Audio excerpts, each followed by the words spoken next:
Hello, everyone, and welcome to Bookercast, the podcast where books come to life. And I'm so excited to dive into another amazing story with all of you. Whether you're a bookworm or just love a good story, this is the place for you. Every episode, we explore incredible books, talk about their stories and characters, and share insights that'll make you fall in love with reading all over again. All right, let's not keep you waiting any longer. Get comfortable, and let's jump right into it. Sounds good. All right, so we're diving deep today, and you chose this one. It's a classic, John Steinbeck's The Grapes of Wrath. A great choice. Yeah, I think it's going to be a powerful one. We're going to follow the Joad family on their journey from the Dust Bowl to California during the Depression. Yeah, a story of resilience and hardship, and really captures that shifting landscape of what the American dream means. Definitely. And I think it's going to stay with us Yeah. long after we finish this deep dive. Absolutely. What strikes me is how Steinbeck uses this very specific story of one family to explore these larger themes: poverty, social justice, the human spirit. Yeah, and it's just as relevant today Yeah, as it was back then. for sure. The novel opens with this really vivid description of the Oklahoma Dust Bowl. It's almost biblical. Right. Like you are instantly transported Yeah. to this parched, desolate landscape ravaged by these relentless dust storms. Just reading about it, I felt a sense of despair. Yeah. And it's important to remember it wasn't just a natural disaster. The Dust Bowl was a combination of, poor farming practices, years of drought, Right. leaving the land incredibly vulnerable. And it really sets the stage for understanding why families like the Joads felt they had no choice. Yeah, that desperation to leave. But to seek a new life elsewhere. It's like the land itself is dying, mirroring the loss and uncertainty the characters are facing. Then we meet Tom Joad, Yeah. this young man recently released from prison, hitchhiking back home, and there's this encounter with a truck driver. Right. And it's brief, Mm-hmm. but it really stuck with me. I think that small interaction is so telling because it reveals a lot about the kinds of people Tom's going to encounter.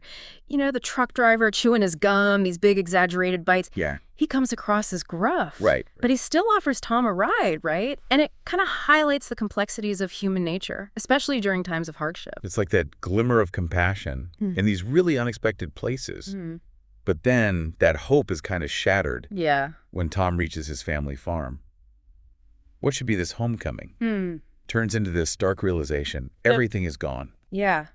It's a powerful symbol of their shattered dreams and the life that they are forced to leave behind. That image of the doorstep. Still there while the house is practically swallowed up by the land. It's haunting. Poignant, yeah. The end of their connection. To the land, to their life. The end of a chapter. And Steinbeck calls the force that drove them out the monster. Yeah, it's such a striking term. And he's referring to, of course, the banks, the corporations that foreclosed on these farms, forcing families off their land, seen as this impersonal force. The banks that cared little for the struggles of individuals really fueled this anger and resentment that many felt at that time. So they pack up what little they have left. The Joads, along with, thousands of others, decide to head west to California, the promised land. Right. But even their departure is filled with these just heartbreaking decisions. Absolutely. The fact that they have to drug Grandpa just to get him to leave shows how deeply rooted they were in their land, their way of life. Their homes. Leaving meant facing the unknown, right? Risking everything for this slim chance of a better future. I mean, that speaks to the level of sacrifice people were willing to make. Just to survive. Right. They're embarking on this journey filled with uncertainty, danger, but also, these small moments of human connection along the way. Absolutely. And the death of their dog Yeah. on the highway is just this stark reminder Yeah, right. of the harsh reality Underscores that constant threat of loss of their situation. they're facing on the road. But even amidst the hardship, Yeah, Steinbeck shows us the power of community, like the encounter with the Wilsons, for example. right. Sharing their meager resources, offering companionship. These small acts of kindness reveal that even in these dark times, human connection can be a source of strength. Of resilience. Yeah. Yeah.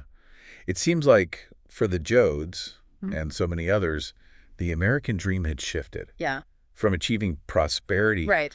to simply surviving. Absolutely. And then their arrival in California it really shatters that dream further. Instead of opportunity, they find hostility, a system that seems rigged against them.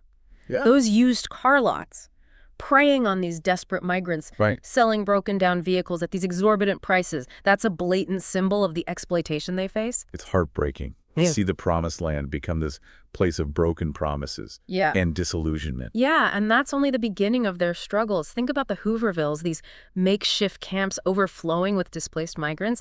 It paints this stark picture of the human cost of the Depression. Yeah, and poverty, prejudice, these just deplorable living conditions. Right. That scene where the Joads are forced to eat in secret Yeah. so they don't have to share their limited food with starving children.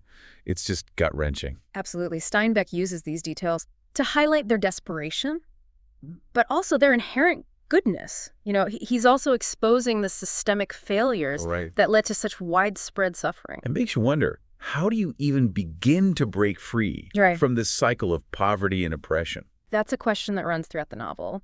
And I think their arrival at the government-run camp offers this, glimmer of hope, this sense of organization, community, albeit imperfect. Yeah.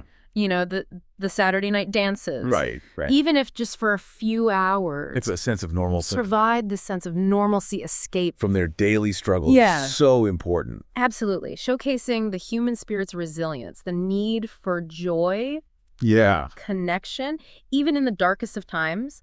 But even in the government camp, there's this stark contrast between the genuine community support and the dehumanizing actions of law enforcement and those wealthy landowners. Yeah. You know, setting the stage for rising tensions that will lead to conflict. And that's where Jim Casey comes in, this former preacher turned labor activist. Yes. His journey is fascinating. It really is. Reflecting this, awakening social consciousness of the working class during that time. His transformation is pivotal.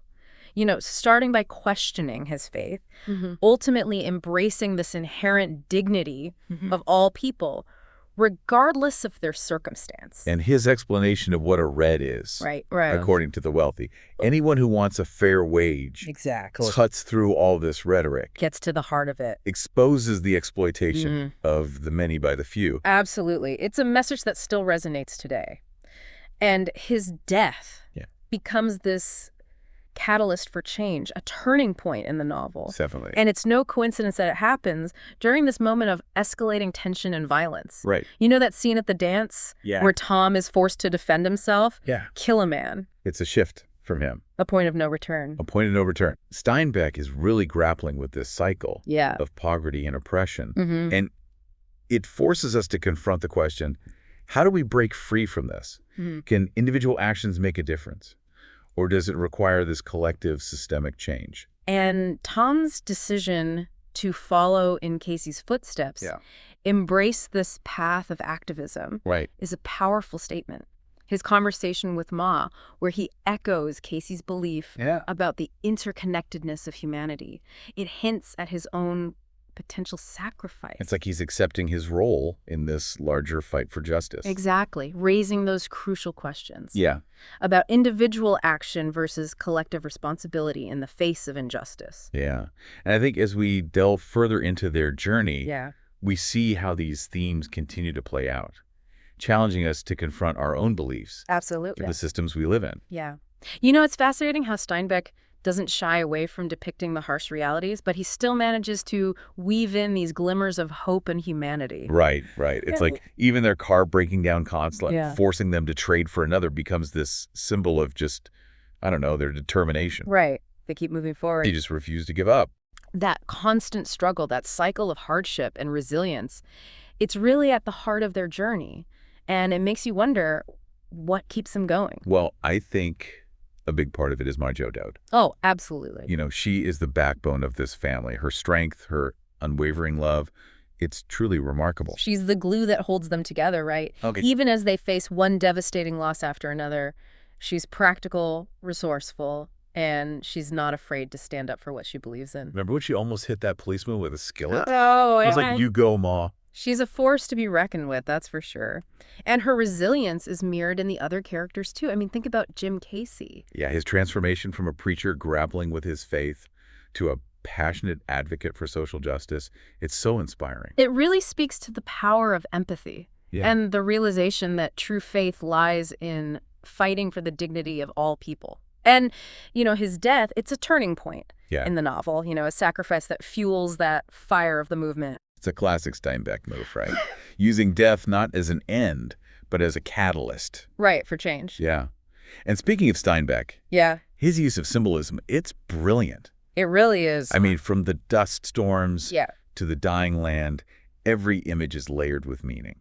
Oh, yeah. The dust storms, for example, they're not just a natural phenomenon, right? They're bigger than that. They represent those forces of change sweeping across the nation, uprooting lives, challenging these long-held beliefs. Yeah, and the land itself, parched, barren. Yeah. It reflects the broken dreams, the loss of hope so many felt during the Depression. And even the grapes, the very symbol of abundance, of opportunity. Right, right. They take on a different meaning in the context of the migrant workers' exploitation. Ironic. Right. It becomes a reminder of the bitter irony, working tirelessly to harvest a crop that they themselves can barely afford. Right, to eat. Yeah. And those used car lots, we talked about those earlier, they're not just places to buy a vehicle. They're this representation of the predatory nature of capitalism, the way it preys on the vulnerable. Exactly. And the contrasting descriptions of the government-run camp and the Hoovervilles, it highlights that potential for collective action, right? Right. To improve lives, but also the limitations of those systems when they're not truly designed to empower the marginalized. Yeah. You know, and I keep thinking about that final scene. Yeah. With Rose of Sharon, nursing the starving man. What do you make of that? It's open to interpretation, of course, but I see it as this act of radical compassion, a testament to the human spirit, even in the face of such unimaginable loss. That's just a stark contrast to the suffering and despair.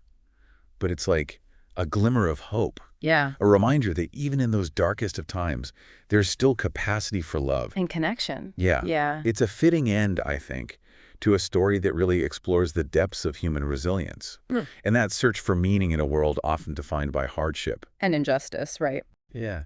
You know, I have to admit, I'm struggling a little with how to process the ending because it's both hopeful and heartbreaking. Yeah, I think that's the power of Steinbeck's writing. He doesn't offer easy answers or neat resolutions. Yeah. He leaves you with a sense of ambiguity, Yeah. prompting you to grapple with the complexity, humanity, justice, and our responsibility to each other.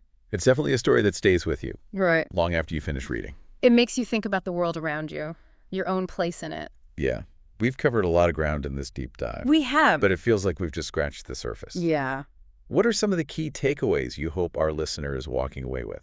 I think it's crucial to recognize that the struggles depicted in The Grapes of Wrath, they're not confined to a particular time or place. Right. Those themes of poverty, social injustice, the search for a better life. Yeah. Those are universal and timeless. They are. It's easy to get caught up in the historical context. But I think Steinbeck was trying to tell a story that transcended. Yeah. That he wanted us to see ourselves in the Joads. Right. To feel their pain, their hope. And to understand that the systems that perpetuate inequality, they're not inevitable. Yeah.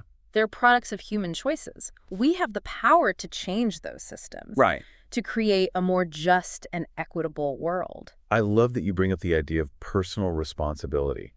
It's not just about feeling empathy for the Joads. It's about asking ourselves, what can we do to make a difference? In our own communities. Exactly. What injustices do we see around us? How can we use our voices, our actions, to challenge those injustices? To create a more compassionate and more humane society. Yeah. It's not about finding all the answers, but about engaging in the conversation. Asking difficult questions. Being willing to confront those uncomfortable truths. Right. Steinbeck wouldn't want us to just read the book and put it away. No. He'd want us to take those stories, those experiences, and use them to fuel our own commitment. To creating a better world. Absolutely. I couldn't agree more. So, as we wrap up this part of our deep dive, let's turn our attention to you, the listener. Yeah. What are your thoughts? What are your reflections on The Grapes of Wrath? Yeah. What resonates with you the most about the Joad's journey? Right. What parallels do you see between their struggles and the challenges we face? In our own time. In our own time. And most importantly, what are you inspired to do, to change, to fight for after experiencing this powerful story? It's amazing how a book written decades ago can still feel so relevant to our lives today. What do you think it is about the grapes of wrath that has resonated the most with readers over the years? It's that combination of realism and symbolism that Steinbeck was such a master of. He captures the raw, often brutal realities of poverty and displacement, but then he elevates those experiences through symbolism, inviting us to think about the deeper meanings. Yeah, it's like the Joad's journey becomes this allegory for the human struggle, for dignity, for a decent life, for a piece of that American dream. And it's a dream that continues to elude so many, even today. Think about the current economic climate. The widening gap between the rich and the poor, the struggles of working families. It's like we're still grappling with some of the same issues that Steinbeck was writing about back in the 1930s. Absolutely. The themes of the grapes of wrath, poverty, social justice, the exploitation of labor, they're not confined to one particular era. They're woven into the fabric of our society. It makes you wonder what Steinbeck would be writing about if he were alive today. What stories would he be drawn to? I imagine he'd be drawn to the plight of migrant workers, maybe focusing on undocumented immigrants in today's political climate. Or the gig economy, the rise of automation, the erosion of the middle class. He might write about the housing crisis, the opioid epidemic, the struggles of those living on the fringes of society. It's both inspiring and a little disheartening to think that his voice would still be so relevant, so necessary in our world today. But that's the power of great literature, isn't it? It transcends time and place, speaking to universal human experiences. The Grapes of Wrath isn't just a story about the Joad family. It's a reflection of our shared humanity, our capacity for both compassion and cruelty, our search for meaning and belonging. And it's a call to action. Steinbeck wasn't just a writer. He was a social commentator, a voice for the voiceless. He wanted his words to stir something in us, to challenge us to examine our own beliefs and biases. He wanted us to engage with the world, to recognize the interconnectedness of our lives, and to fight for a more just and equitable society. That's what we hope you'll take away from this deep dive. It's not enough to just read the book and admire the writing. We have to let it ignite something within us, that spark of empathy, that desire to make a difference. As Steinbeck showed us, even small acts of kindness and courage can have a ripple effect, creating waves of change that can transform the world. So as you continue to reflect on the Joad's journey, think about your own place in the larger story. What injustices do you see around you? What role can you play in creating a more equitable and humane society? The story doesn't end with the closing of the book. It continues in our lives, in the choices we make, the actions we take. And on that note, we'll wrap up our deep dive into The Grapes of Wrath. We hope you found it illuminating, thought-provoking, and maybe even a little bit inspiring. We encourage you to continue exploring Steinbeck's work and seek out other stories that challenge your perspectives and help you understand the world a little better. Until next time, keep questioning, keep seeking, and keep the conversation going. And be sure to join us for our next deep dive. We'll be exploring, well, that's a surprise for next time. Until then, keep those minds curious and stay tuned for more fascinating journeys into the world of ideas. And that's a wrap for today's episode of BookerCast. We hope you enjoyed diving into it as much as we did. Thank you so much for spending your time with us. Your support means the world, and we can't wait to hear your thoughts on this episode. Don't forget to subscribe, hit that like button, and share this episode with your fellow book lovers. And let us know your thoughts in the comments below. We love hearing from you.